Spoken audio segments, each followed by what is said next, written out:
Well, every pony, as you can see, gravity still won't affect me. And no, I have no clue why I've stopped in the upper atmosphere instead of floating off into the unknown, or how I'm able to breathe this far up. Best explanation so far, achoo! For chaotic magic, it can be very predictable sometimes. I hate my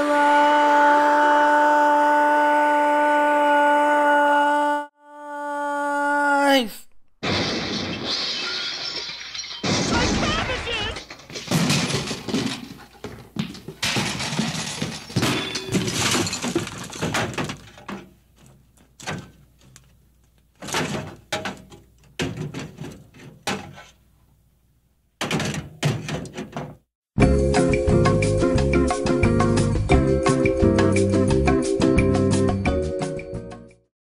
To any bronies or Pegasisters, or any other interested person watching this video will spoil the entire plot of a single IDW My Little Pony comic. If you haven't read the comic, it is strongly advised that you read it first before watching. If you don't care about spoilers or have already read the comic that is being reviewed, feel free to continue watching. This warning is here to remind you of the spoiler risk of this video. That is all. Well, one healing spell and some dusting later, I'm finally ready to start this review. Now for the spoiler alert. Wait, am I reading what you're saying correctly, text? It already happened? Aw, man, I like cueing the spoiler alerts. Oh well, on to the review of the Return of Queen Chrysalis, Part 3, or Love is a Many Splintered Thing. It has 2 titles. Go fig. So this comic is once again drawn by the amazing Andy Price and written by Katie Cook. So to start off the comic, they have an interesting plot device.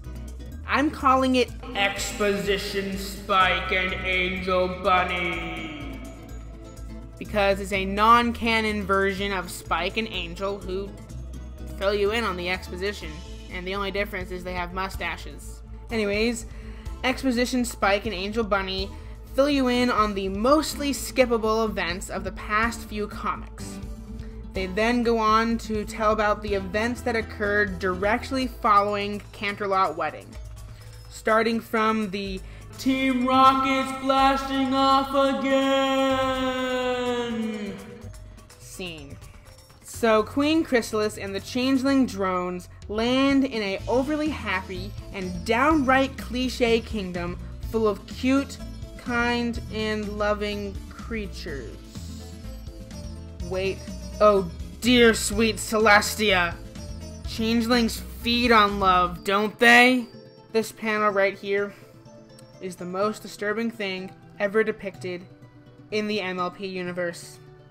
A creature actually dying. You know, for kids! So after forcibly taking over this new kingdom, Chrysalis reveals that she has a new plan. She wants to take down Twilight Sparkle and her little pony friends too. Wicked Chrysalich of the West? You do realize it was Cadence in shining armor that beat you with the power of love. Something that you feed on? Tell me again how that actually defeated you? And why you're not going after Cadence in shining armor? I mean, I guess Twilight outing you as the fake Cadence does warrant some kind of grudge, but it doesn't make much sense. But enough to work with the plot. Then the CMC get on Chrysalis's nerves by trying to break the fourth wall and doing a bad job at it.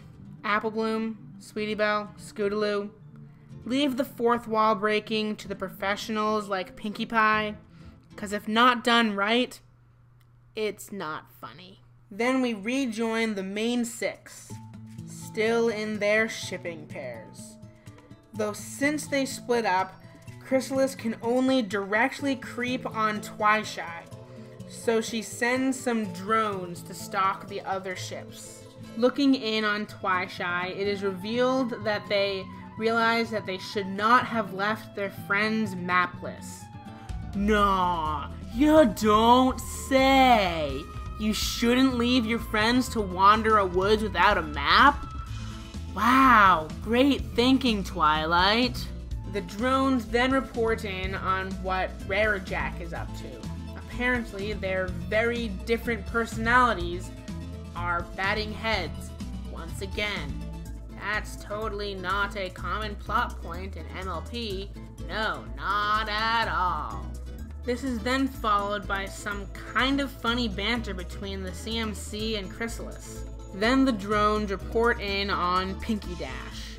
Basically, Rainbow Dash is the only one of the main 6 to logically think about their fights. She then guesses correctly, I may add, that the changelings are behind their squabbles. Then, Pinky being Pinky, comes up with an out-of-left-field plan to tell the difference between the changelings and the real main 6. Rainbow Dash then proceeds to make the mistake of questioning the fourth wall that Pinky just casually broke, and immediately regrets it.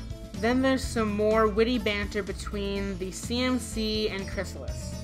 Though it is kind of funny, it really has little relevance to the plot. You can read it for yourself in the comic if you want. I will, however, note that Chrysalis just either mentally or physically scarred the CMC in some unseen way. You know, for kids! Then Chrysalis focuses her attention back to Twi-Shy. Twilight is focusing more on the map than her surroundings and causes her and Fluttershy to fall into an oubliette. And I will remind you, mispronouncing things is my thing. Basically, it is a prison with a hole on the top that serves as the entrance and exit. Luckily, Twilight teleports them out, but they then encounter a Chupacabra. This would normally not be a horrible thing because Chupacabras only eat goats, but Twilight and Fluttershy have twigs in their manes, and thus look like goats. Apparently, in Equestria, Chupacabras are rather stupid. Then the drones return to report once again on what's happening with Jack.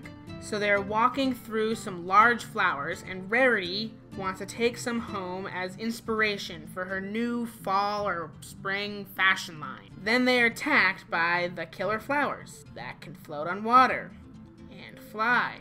And this set of panels right here just reminds me of this one scene from Emperor's New Groove. Uh-oh. Don't tell me. We're about to go over a huge waterfall. Yep.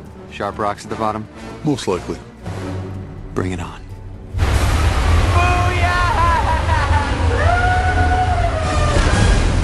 And we're back to your regularly scheduled comic review.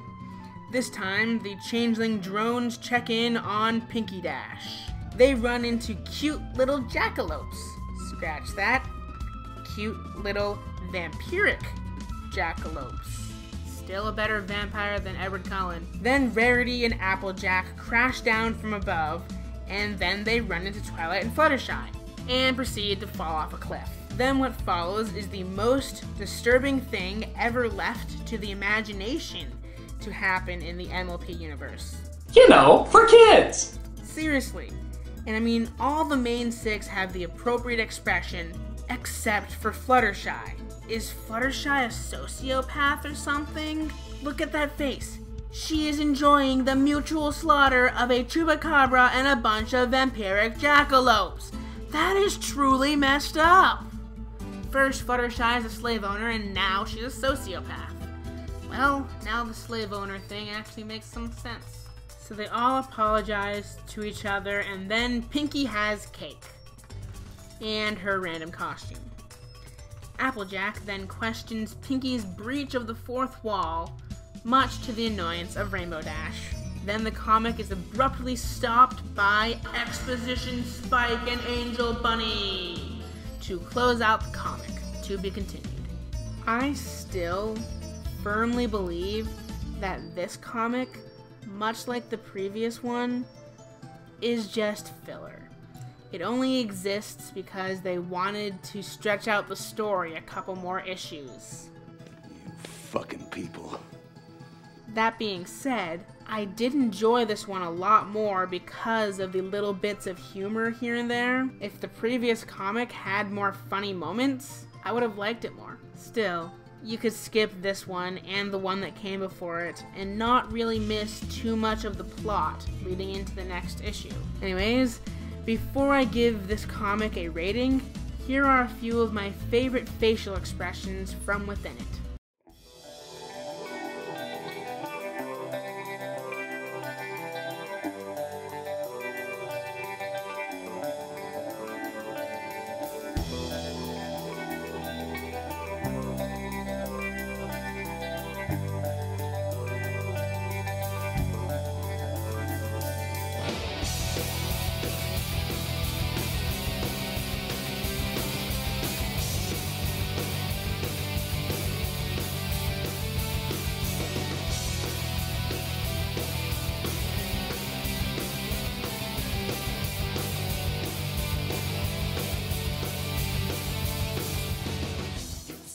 I would give this comic 5 out of 10 vampiric jackalopes because it had a bit more story than the previous comic and even managed to make up for the Lord of the Rings-esque walking plot with injections of humor, but it was told in a really weird format. I mean, the Chrysalis CMC banter was some of the funniest parts of the entire comic, but they were ultimately unneeded. It kind of messed with the flow of the story, if there really was a flow to begin with.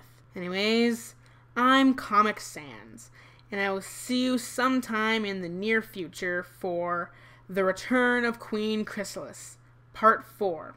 Until then, tell me in the comments what you thought of this comic, or tell me to shoot myself in the head. It's really just your opinion.